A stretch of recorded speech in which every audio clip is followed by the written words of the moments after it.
Hello everybody. I'm still grading the Unit 2 papers, but I thought I would do a little video on Unit 3 to kind of prepare you for those readings and what they're about. It's going to shift a bit. So already you've recognized the class isn't really normal and what you thought argumentation was going to be about, or the way people talk and think about argumentation. I've gotten a lot of those reflections in your papers, and I really think it's great how you guys are sort of internalizing the readings and saying, this isn't how I thought about argumentation. This isn't what I thought argumentation was about, and how you're revamping and thinking about what you believe argumentation to be and your approach to it as a theorist and a practitioner of argument, which is what I think the goal of the class is. The last papers, universal audience, that's probably one of the most difficult concepts we're going to deal with over the course of the semester. So congratulations for getting through that. I don't think you have to worry about any other reading being that hard. The other readings are a little easier, I think, to capture, but I don't know if the assumptions they ask you to challenge are going to be any easier. But the text will be a lot more accessible than it was on the universal audience readings. So you might feel a little comfortable about that.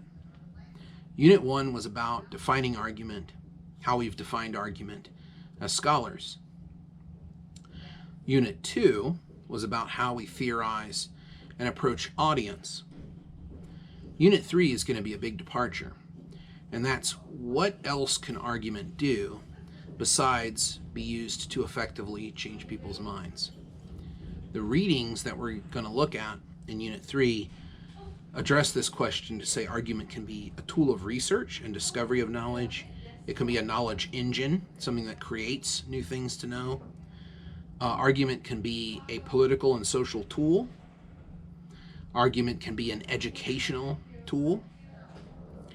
Or argument can be the way that one defines what a field is. That's the most radical one. I'm going to talk about these readings in detail in separate short videos where I'll kind of take you through the argument of each reading, and I'll post those here to this channel. But the question you should be asking yourself is, what are the limits of argumentation?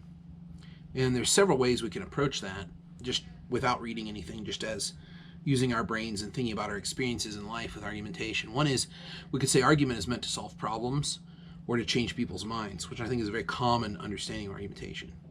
But then the question becomes, where do those ideas come from? Where do we get the ideas that we want to put into other people's minds or move people to? Some would say that we get these through argument itself. Some would say we get them through other fields of research. We look to biology or medicine, we look to sociology, we look to history to find the roots of the things that we're going to use to change others' minds. But if you think about it, how is that knowledge produced?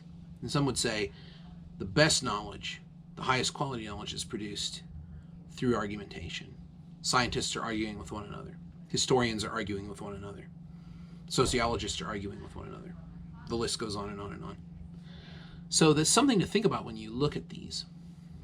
I'll be interested to see in Unit 3 which ones you gravitate to the most and which ones you think are the most interesting. And look for the videos where I kind of talk about each one in particular. But for now, I want you to think about what the limits of argument are. What can argument be used to do? Can it be used to actually create its own knowledge? Is it epistemic? That is it a source of knowing? Or is it just a way that we get people to align themselves with better knowledge than they have, or to believe things that they don't believe now?